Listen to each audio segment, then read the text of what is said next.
নমস্কার, আমি রিমা। আমাদের শাশুড়ি বৌমার এই চ্যানেলে আপনাদের সকলকে স্বাগত জানাই। দেখতে দেখতে 4-5টা দিন কেটেই গেল। মা বাবার ফেরারও টাইম হয়ে গিয়েছে। আগামীকাল ভোরে ওদের ট্রেন, দুপুরের মধ্যে বাড়ি পৌঁছে যাবে। এখন সকাল 9টা মতো বাজে। আজকের ভিডিওটা এখান থেকেই শুরু করছি। যথারীতি সকালবেলা ঘুম থেকে উঠেই ফ্রেশ হয়ে গাছে জল দিয়ে ঠাকুর ঘরে চলে এসেছিলাম। গত কয়েকদিনের এটা একটা অভ্যেসে পরিণত হয়েছে আমার। সকাল সকাল উঠে ঠাকুর পুজো করে তারপরে নিচে গিয়ে বাকি কাজ করা। এরপর তো মা ফিরেই আসছে, আমার দায়িত্ব থেকে ছুটি। এবার পুজো সেরে নিচে চলে এসেছি ব্রেকফাস্ট বানানোর জন্য। প্রত্যেক দিনই তো আমরা ওটস খাচ্ছিলাম, কিন্তু আজকে হাজব্যান্ড আবদার করলো একটু অন্য কিছু বানিয়ে দিতে সকালে। তাই ভাবলাম একটু ম্যাগি করে দিই, তার সাথে ডিমের পোচ। একটু পেঁয়াজ আর টমেটো দিয়ে ম্যাগিটা বানিয়ে নিয়েছিলাম। এরপরে পোচটাও আমার বানানো হয়ে গেছে। ওপর থেকে একটু নুন আর গোলমরিচের গুঁড়ো ছড়িয়ে সার্ভ করে দিলাম। রোজ রোজই তো হেলদি ব্রেকফাস্টই করি, মাঝে মধ্যে একটু এরকম ব্রেকফাস্ট বেশ ভালোই লাগে। কয়েকটা কাজ জানেন তো আজকে করতেই হবে। বেশ কদিন ধরেই পেন্ডিং পড়ে আছে, করব করে আর করাই হয়ে উঠছিল না, আর সময়ও হচ্ছিল না। তাই ভেবেছি আজকে রান্নার দিকে একটু কম সময় দিয়ে বাকি কাজগুলো সেরে নেব। গতকাল একটু বেশি করেই চিকেন বানিয়ে রেখে দিয়েছিলাম। গতকালও হয়ে গেছে আর আজও আমাদের হয়ে যাবে। সকালে ভেবেছি একটু মাছের তেল দিয়ে শুধু উচ্ছে চচ্চড়িটা বানিয়ে নেব, আর একটু ভাত করব। আর ভেবেছি রাত্রের জন্য একটু মাছের মুড়ো দিয়ে বাঁধাকপির তরকারি করে রাখবো। তো তার জন্য মুড়োটাও ভেজে নিয়েছিলাম। আর এদিকে দেখলাম মাছের তেলটা এতটাই কম ছিল যে ওটা দিয়ে উচ্ছে চচ্চড়ি একদমই ভালো হবে না। সেই জন্য অর্ধেক মুড়োটাও আমি এই উচ্ছে চচ্চড়িতে দিয়ে দিয়েছি, আর বাকি অর্ধেকটা এই বাঁধাকপির তরকারিতে। একটু রসুন কুচি, কাঁচা লঙ্কা, আলু, পেঁয়াজ আর উচ্ছেটা দিয়ে মাছের মুড়োগুলো দিয়ে একদম ঢাকা দিয়ে বসিয়ে দিয়েছি। আর একটু স্বাদ মতো নুন আর হলুদ দিয়েছি। ওইদিকে উচ্ছে চচ্চড়িটা হোক, ততক্ষণে এইদিকে বাঁধাকপির তরকারিটাও আমি বসিয়ে দিয়েছি। আজকে না বাঁধাকপিটা আর সেদ্ধ করিনি, জানেন তো, যেহেতু দুজনের রান্না করছি। খুবই সামান্য বাঁধাকপি, ওটা আর সেদ্ধ করিনি। ফ্রাইং প্যানে একটা কাঁচা লঙ্কা, রসুন কুচি, পেঁয়াজ কুচি, আলু আর টমেটোটা ভালো করে নাড়াচাড়া করে তাতে রোজকারের সব মশলা দিয়ে ভালো করে কষিয়ে বাঁধাকপিটা দিয়ে দিয়েছি। ভালো করে নাড়াচাড়া করে একটু ঢাকা দিয়ে রেখেছিলাম বাঁধাকপিটা সেদ্ধ হওয়ার জন্য। আলু আর বাঁধাকপি দুটোই ভালো মতো সেদ্ধ হয়ে গিয়েছে, আর বাঁধাকপিটা একটু ভাজা ভাজাও হয়েছে। ওপর থেকে একটু ধনেপাতা ছড়িয়ে নামিয়ে নিলাম। রান্না বান্না শেষ করে গ্যাসটা মুছে নিয়ে চলে এসেছি এবার আমি ওপরে। এই সোফাটার অবস্থাটা দেখুন, এটাই হচ্ছে আমার সেই ইম্পর্টেন্ট কাজটা। এগুলোকে না সব ভাঁজ করতে হবে। ওয়াশিং মেশিনটাও চালিয়ে দিয়েছিলাম, কাঁচা হয়ে গেছে, জামা কাপড়গুলো মিলে দিই। আর এই সোফায় জানেন তো গত 4 দিন ধরে জামা কাপড়গুলো এইভাবেই পড়ে আছে, গোছানোর সময়ই হচ্ছে না। এতদিন আমি আর মা দুজনে সংসারের সব কাজগুলো সামলাতাম বলে বুঝতেই পারতাম না কাজগুলো কিভাবে হয়ে যেত। এখন যখন মা নেই, আমি একা, তখন হাড়ে হাড়ে বুঝতে পারছি কতটা খাটনি হয় একটা সংসার সামলানোর জন্য। জামা কাপড়গুলো সিঁড়িতেই শুকোতে দিয়ে দিচ্ছি। বাইরে ভালোই রোদ উঠেছে, দিলে দেওয়াই যেত, কিন্তু যেহেতু ওয়াশিং মেশিনে জামা কাপড়গুলো প্রায় হাফ শুকনো হয়েই বেরোয়, সেই জন্য আর বাইরে খুব একটা দিই না। এখানে মিলে রাখলেই দেখি শুকিয়ে যায়। জামা কাপড়গুলো মিলে আমি যাব এরপরে স্নান করতে। স্নানে যাওয়ার আগে আরেকটা গুরুত্বপূর্ণ কাজ আছে, সেটা হলো এই মাছগুলোকে খেতে দেওয়া। এটা হচ্ছে আরও একটা গুরুত্বপূর্ণ দায়িত্ব। এই দায়িত্বটা আমার শ্বশুরমশাই। বাবা রোজ এই টাইমে ওদেরকে খেতে দিত। এখন যেহেতু দায়িত্বটা আমার, সেই জন্য স্নানে যাওয়ার আগে ওদেরকে খেতে দিয়ে তারপরে আমি স্নানে যাব।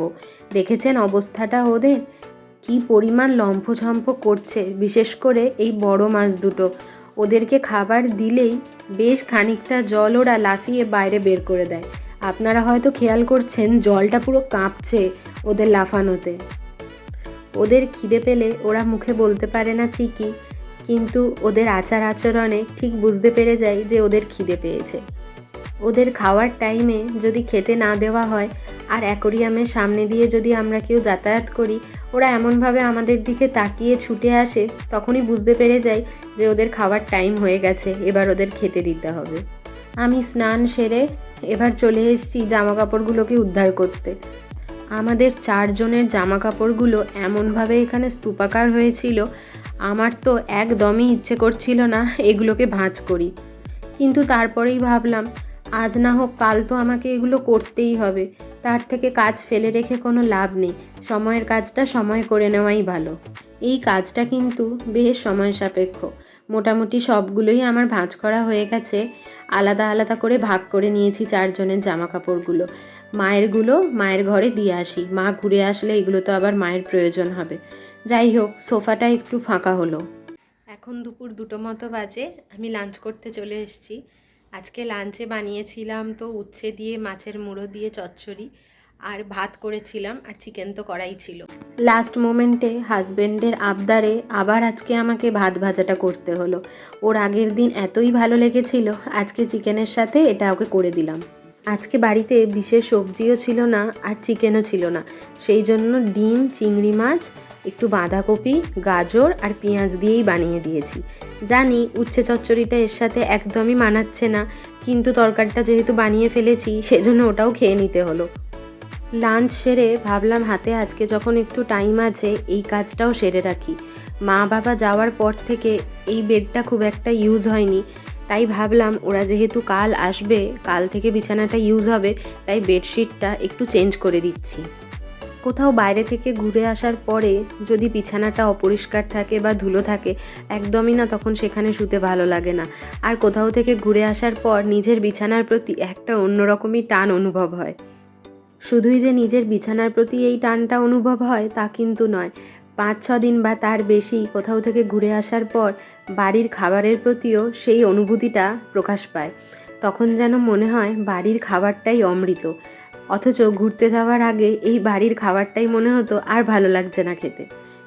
এটা তো আমার সাথে হয়, আমার মনে হয় আমার মতো আপনাদের অনেকের সাথেই হয়তো এরকম হয়ে থাকে। আমি জানেন তো চাদর পাততে গেলেই এই ভুলটা সবসময় করি, সেটা আমার বিছানার চাদরই হোক বা মায়ের বিছানার চাদর। সব সময় প্রথমে মাথার দিকটা একদম সাইডে চলে যায়, তারপরে আবার তাকে ঘুরিয়ে ঠিক করে পাতি। চাদরটা না সবসময় চেষ্টা করি একদম টান টান করে পেতে রাখতে, তার জন্য 4টে কোণ খুব ভালোভাবে গুঁজে দিতে হয়। বেডশিট যদি কুঁচকে থাকে তাহলে একদম দেখতে ভালো লাগে না। প্রথমে ভেবেছিলাম কালকে মা বাবা আসার আগেই বিছানার চাদরটা পাল্টে দেব, কিন্তু কালকে সকাল থেকে যে পরিমাণ কাজের চাপ আছে, তাই আমি ভাবলাম যে কাল সকালে একদমই টাইম হবে না আমার এই কাজগুলো করার।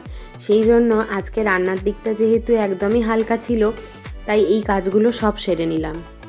চাদরটা একদম টান টান করে পাতা হয়ে গেছে, এরপরে শুধু বালিশগুলোতে কভার পরিয়ে নিলেই কমপ্লিট হয়ে যাবে। জানেন তো বেশ কয়েকদিন ধরে দেখছি দুপুরবেলা ঠিক এই সময়টা বেশ অনেকগুলো হেলিকপ্টার এদিক দিয়ে যাতায়াত করছে, আর যে দূরে তা কিন্তু নয়, একদম সামনে দিয়ে। প্রথম দিন জানেন তো হঠাৎ করে এমন একটা আওয়াজ হয়েছে, আমরা রীতিমতো সবাই ভয় পেয়ে গিয়েছিলাম। সেদিন আর ছাদে উঠে দেখার সময় হয়নি, কারণ তখন লাঞ্চ করছিলাম। কিন্তু পরের দিন যখন এরকম আওয়াজ হলো, সাথে সাথে আমি ছাদে উঠে গিয়েছিলাম। গিয়ে তখনই দেখলাম যে বেশ অনেকগুলো হেলিকপ্টার কিছুক্ষণ ছাড়া ছাড়াই যাতায়াত করছে। এই দেখুন, এখনও আবার হেলিকপ্টারগুলো যাতায়াত করছে, সেজন্য আমি আবার জানলা দিয়ে একটু উঁকি মেরে দেখেও নিলাম। তবে দেখে মনে হলো এগুলো আর্মিদেরই হেলিকপ্টার, হয়তো বা কোনো প্রয়োজনে যাতায়াত করছেন, কিন্তু বেশ নিচ দিয়েই যাতায়াত করছে, তাই আওয়াজটা ভীষণ কানে লাগছে। আজকে জানেন আরও একটা ইম্পর্টেন্ট কাজ ছিল, ভেবেছিলাম সেটাও করে নেব, কিন্তু না শরীরটা আর একদম দিচ্ছে না এখন, তাই ভাবলাম কাজটা অন্য দিনই করব। আসলে কি বলুন তো, মায়েরা ঘুরে আসার পরই আমরা যাচ্ছি ঘুরতে, সেজন্য আজ ভেবেছিলাম প্যাকিংটা একটু স্টার্ট করব, কিন্তু আজকে আর হবে না, মায়েরা ঘুরে আসুক তারপরেই করব। হাতে যেহেতু সময় আছে তাই আর তাড়াহুড়ো করলাম না। বালিশগুলো দিয়ে সুন্দর করে বিছানাটা গুছিয়ে দিয়েছি, এরপর শুধু ব্ল্যাঙ্কেটটা ভাঁজ করে দিলেই আমার কাজ শেষ আজকের মতো। আর পুরনো যে চাদরগুলো সেগুলো ওয়াশিং মেশিনে দিয়ে দেবো, সময় করে একবার কেচে নেব। আজকের ভিডিওটা তাহলে এখানেই শেষ করছি, দেখা হচ্ছে পরে আরেকটা নতুন কোনো ভিডিওতে। সকলে সুস্থ থাকবেন, ভালো থাকবেন আর আমাদের পাশে থাকবেন। টাটা।